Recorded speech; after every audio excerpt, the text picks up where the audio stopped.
the MH370 text message that fooled the world, and where it actually came from. Somewhere over open water, a phone that had been silent for a decade supposedly lit up with one last message. For words that claim to come from inside a cabin nobody has ever found. They're taking us somewhere. If that sentence is real, it means someone survived the disappearance of Malaysia Airlines Flight 370 and was alive, terrified, and reaching out for help years after the entire world had given up looking. It sounds impossible, and by the end of this video you will understand exactly why it is impossible, and exactly why millions of people believed it anyway. This is the story of a message that never came from a plane at all. It came from something far more ordinary and far more troubling, and once you see how it was built, you will never look at a viral screenshot the same way again. Before we get anywhere near the hoax, the real story deserves to be told properly because it does not need a single invented detail to be devastating. On the night of March 7th into the early hours of March 8th, 2014, a Boeing 777 operated by Malaysia Airlines pushed back from Kuala Lumpur International Airport bound for Beijing. 239 people were on board, passengers from more than a dozen nations, a delegation of Chinese calligraphers and artists returning home from an exhibition, business travelers, families, and a flight crew going through the routine of an overnight service. The takeoff was unremarkable. The climb was unremarkable. For the first 40 minutes or so, this was one more red-eye flight among thousands that happen every single night without incident. Then, as the aircraft approached the boundary between Malaysian and Vietnamese air traffic control, the crew radioed a routine handoff. It was calm, professional, and completely ordinary, the kind of brief exchange controllers hear constantly. Shortly afterward, the aircraft's transponder, the system that broadcasts an aircraft's identity and altitude to ground radar, stopped transmitting. The plane did not crash. It did not send a distress call. It simply stopped announcing itself to the world in the way commercial aircraft are supposed to. What happened next is the part that investigators still cannot fully explain because it does not resemble a mechanical failure. Malaysian military radar picked up a large aircraft turning back across the Malay Peninsula, away from its planned route to Beijing, and then continuing out over the Andaman Sea before radar coverage was lost entirely. That is not the flight path of a plane that suffered a sudden catastrophic failure and fell out of the sky.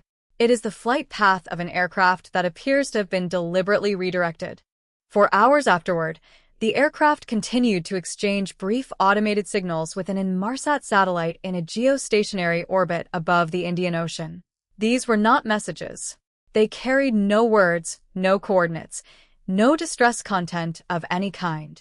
They were simply the periodic handshake that keeps a satellite communication terminal logged onto the network, similar to a phone checking that it still has signal.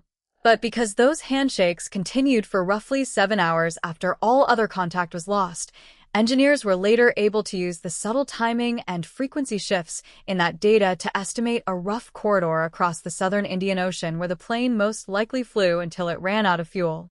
That single technical breakthrough, turning a handful of faint pings into a search area, triggered what became the largest search operation in aviation history. Ships towed sonar equipment across seafloor terrain that had never been mapped. Aircraft flew methodical grid patterns over some of the most remote ocean on Earth. Years passed. The search covered enormous stretches of seabed and found almost nothing connected to the aircraft. It was suspended, resumed, and suspended again. In the months and years that followed, a small number of confirmed pieces of debris, including a wing component called a flaperon, washed ashore on islands in the western Indian Ocean and along the East African coast, verified by named investigators and laboratories. Those fragments are treated with careful, hedged language by the people who examine them because that is what honest evidence looks like. It is slow. It is incomplete. It does not answer the one question everyone actually wants answered: what happened inside that cabin? And that unanswered question is the vacuum this entire story grows out of. When an event this enormous refuses to explain itself, human attention does not simply wait patiently for facts. It goes looking for a story to fill the gap, and if a real one is not available, people will build one, sometimes out of grief, sometimes out of carelessness, and sometimes quite deliberately for profit. That is exactly the soil the viral text message grew in. In the raw, chaotic first year after the disappearance, when the internet was flooded with theories about hidden runways and secret hijackings and other far stranger claims, a short piece of text began circulating that read something like this: "They're taking us somewhere. Signal is weak. Not sure we'll survive." It was framed as a final message sent by a passenger from inside the missing aircraft, arriving mysteriously years after the plane vanished, supposedly the moment a long-dormant device made brief contact with a network. Read that sentence again and notice what it is doing to you, because understanding that reaction is the key to this entire investigation. Everything else connected to this case is cold and mechanical: radar blips, satellite handshakes, sonar sweeps. This message is the opposite. It is written in the first person. It is frightened. It appears to come from inside the one place no investigator, no sonar sled, no radar operator can ever reach: the cabin itself. It answers, in 4 words, the exact question a decade of professional investigation has failed to answer. That is precisely why it spreads. For a moment, reading it, the silence feels broken. And that feeling is not evidence. It is a very old, very human response being expertly exploited. Here is the fact that has to sit at the center of this discussion. This message has never been confirmed by Malaysian authorities, by the International Investigation Team, by Inmarsat, by any airline, or by any established news organization operating under its own name. It did not arrive through a satellite control room. No forensic lab decoded it from stored data. There is no named passenger attached to it. No phone number.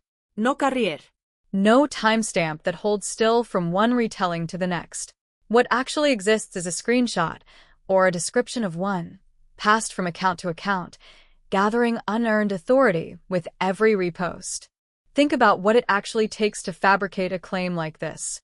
You need a story with a hole at its center wide enough that nothing can contradict it, and MH370 offers one of the largest holes in modern memory. Nobody can say with certainty what happened in that cabin, which means nobody can definitively prove a message from it doesn't exist either. You need a voice, because a voice is exactly what official reports never provide. And you need a delivery method cheap enough to cost nothing and take seconds. A fake text screenshot requires no forged documents, no technical skill, no access to any real system. Once it exists as an image, it detaches completely from whoever made it and drifts, essentially unkillable, through the feeds of people who are curious and people who are grieving alike. Grief is the part of this that deserves the most care because it is not a weakness in the people who believe this message. It is a completely understandable response to an unbearable situation. Families who spent years not knowing whether someone they loved suffered in their final hours are, understandably, drawn toward anything that seems to speak from inside that unknown. A fabricated message like this offers something that feels like contact, a last word where there had only ever been silence.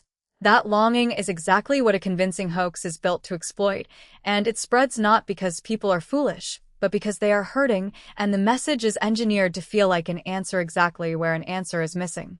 There is also a simple mechanical reason this kind of claim becomes global instead of staying obscure. It does not need to convince everyone. It only needs to convince a small number of people strongly enough that they share it, and the act of sharing becomes its own kind of evidence.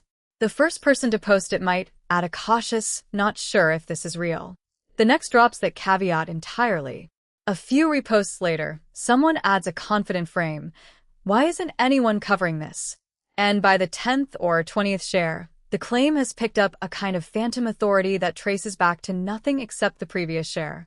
Nobody in that chain necessarily lied.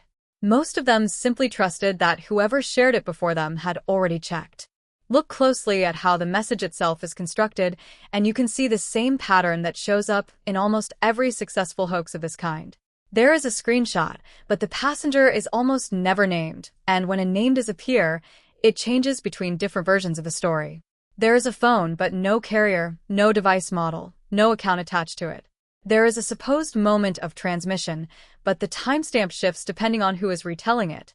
There is no chain of custody at all, no explanation of how a private message supposedly sent from a doomed aircraft ended up as a public image, no investigator who received it, no lab that verified it. Every anchor point that would let you actually check a real claim is simply missing, and that absence is not a small gap in the story. It is the entire story. Notice, too, how carefully vague the language is. They're taking us somewhere names no location. Signal is weak describes a condition any phone, anywhere could report. Not sure will survive is pure emotion, universal and completely unfalsifiable. There is nothing concrete enough in that sentence to disprove because it was never built to survive scrutiny. It was built to survive an emotional reaction, which is a very different thing. When photographs occasionally circulate alongside versions of the story, a phone screen, a piece of wreckage, a grieving relative, a basic reverse image search usually reveals they belong to something else entirely, an unrelated disaster, a stock photo, wreckage from a completely different crash. Strip the borrowed image away, and there is nothing left underneath. Now compare all of that to what verified information in this case actually looks like, because the contrast teaches you almost everything you need to know. The confirmed debris that washed ashore in the western Indian Ocean was photographed by named investigators, cataloged in accessible reports, and described with careful qualifications like consistent with or almost certainly belonging to the aircraft. That is what real evidence sounds like in an unresolved case. It is hedged. It is slow. It does not offer a tidy emotional payoff, and it never claims to speak in a victim's voice. It is, tragically, exactly the reason a fabricated message with none of those constraints will always feel more satisfying to read, even though it explains nothing at all.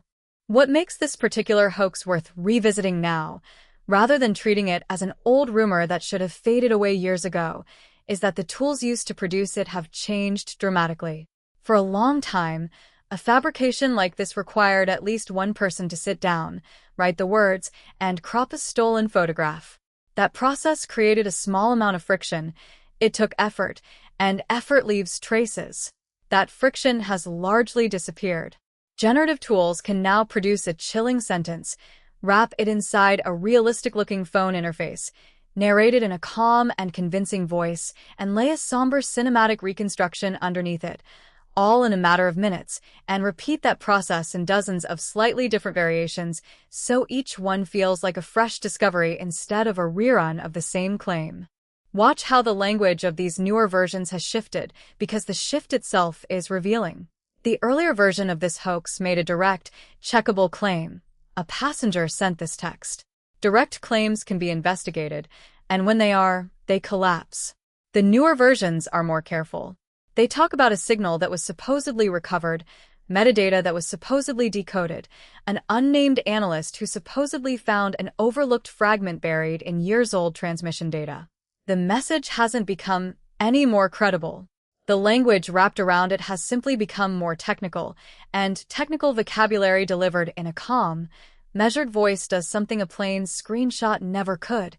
It performs the sound of expertise without providing any of its substance. Words like packet, corrupted stream, and matched timestamp are meant to be mistaken for evidence rather than recognized as decoration. If you ever want to test a claim like this yourself, the method is simple and it works every time. Ask who specifically recovered the signal and try to find a real name attached to a real institution. Ask which report contains the decoded text and see whether an actual document exists or only a title. Ask for the timestamp that supposedly matches the aircraft's known flight path, and see whether it holds still under a second look or shifts, depending on who is repeating it.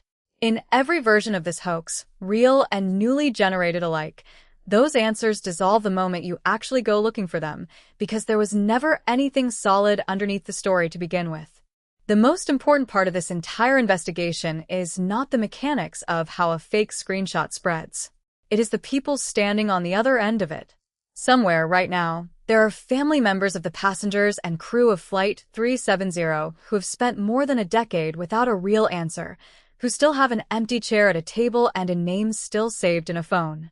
When a video or a post arrives claiming that a message has finally been recovered, claiming that a loved one spoke one last time from somewhere out over that dark ocean, it is not hard to imagine believing it, even for a moment, even knowing better. And then it dissolves, because it was never real, manufactured by someone who will never know that family's name and who benefited from their worst day. That is not a harmless curiosity. It is a wound being reopened on a schedule, for profit, over and over again. So here is where the honest version of this story actually lands. The tragedy is completely real. 239 people boarded that flight and did not come home, and the uncertainty around what happened to them is genuine, painful, and still unresolved after more than a decade. Anyone who tells you with total confidence exactly what happened inside that cabin is not giving you the truth. They're giving you a story that is easier to sit with than the truth. But the text message is not real. There is no recovered signal, no decoded packet, no final sentence that reached a satellite from inside that plane. It was born on a feed, not in the sky, and it survives because grief is bottomless and attention is cheap, while the real, careful, honest investigation into this case is slow, incomplete, and will probably never be able to compete with a single devastating sentence that claims to answer everything. Knowing that changes what you can do the next time a claim like this shows up in front of you, because it will show up again, probably wearing an even more convincing technical disguise than the last version. When it does, run the same simple check. Ask for a name you can actually verify. Ask for a document you can actually open. Ask for a timestamp that stays consistent no matter who is repeating it. If those answers disappear the moment you look for them, you already know exactly what you're looking at.